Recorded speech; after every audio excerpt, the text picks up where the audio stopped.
OnePlus a présenté tout à l'heure son nouveau vaisseau amiral, le OnePlus 6T. Ce que vous ne savez peut-être pas en revanche, c'est que le constructeur m'a fait parvenir un exemplaire de son téléphone en fin de semaine dernière. Du coup, j'en ai profité pour réaliser une petite prise en main.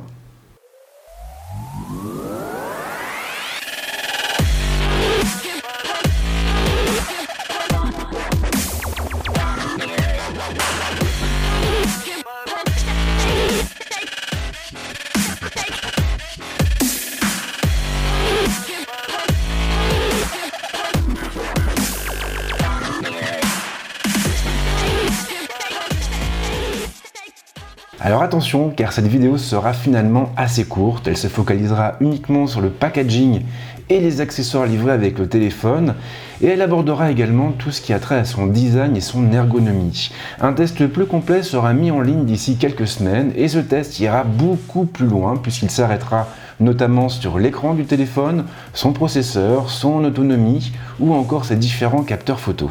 Alors c'est vrai que ça fait long, surtout par rapport à certains confrères.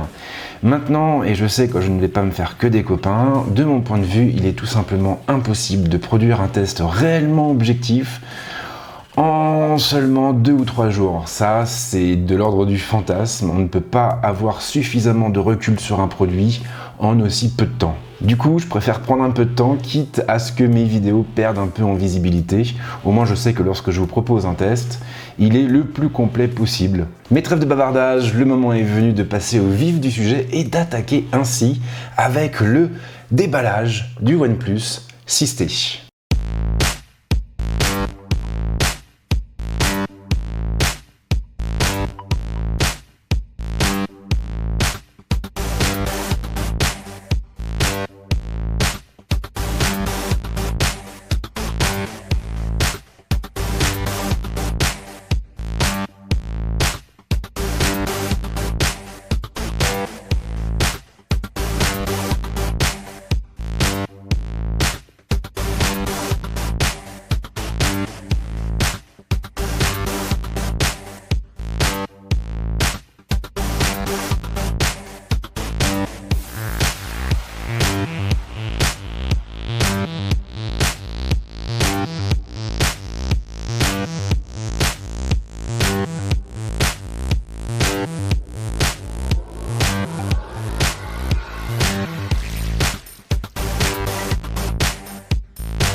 Et le moment est venu de nous pencher sur la partie la plus intéressante de cette prise en main, à savoir tout ce qui a trait au design et à l'ergonomie du OnePlus 6T. OnePlus n'a pas apporté de gros changements à la recette.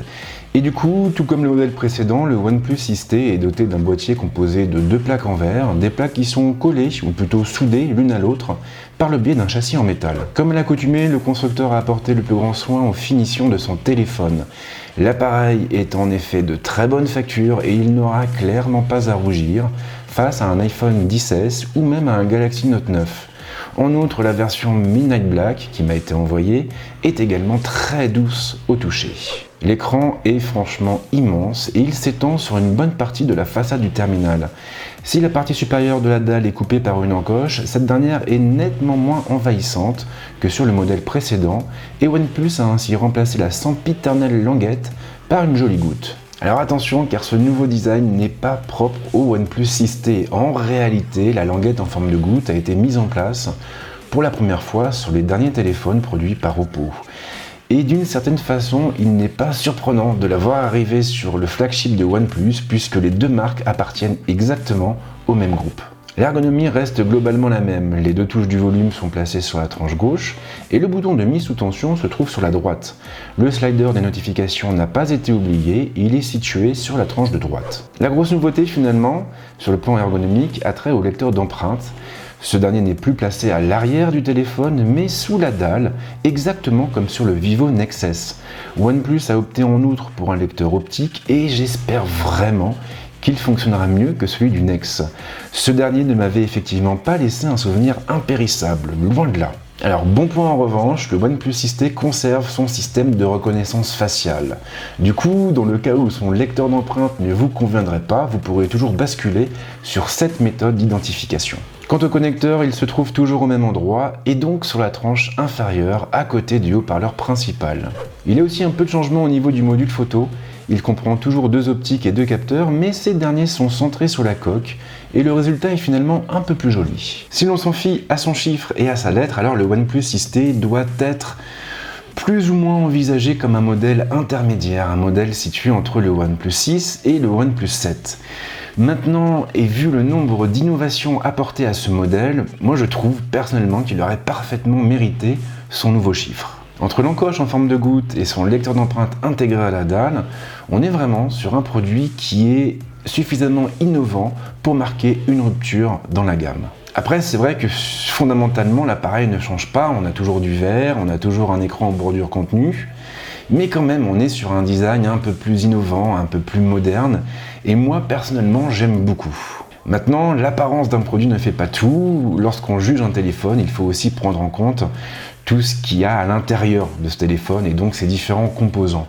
Pour l'instant, je n'ai pas encore assez de recul pour vous dire ce que j'en pense, mais on abordera tous ces points durant mon test et là, on ira évidemment beaucoup plus loin. En attendant, j'espère que cette vidéo vous a plu et comme d'habitude, si vous avez des questions, s'il y a des choses que vous voulez qu'on voit ensemble pour le test, eh bien n'hésitez pas à lâcher un petit commentaire, ça sert à ça. Quant à moi, je vous dis à très vite et d'ailleurs, sachez que ma prochaine vidéo sera assez conséquente puisqu'il s'agira du test complet du Pixel 3 XL, un téléphone qui m'accompagne depuis maintenant plusieurs semaines et qui m'a fait l'effet d'une formidable claque en travers du visage. Mais je ne vous en dis pas plus et en tout cas, je vous souhaite de passer une très bonne semaine ou un très bon week-end. Ciao!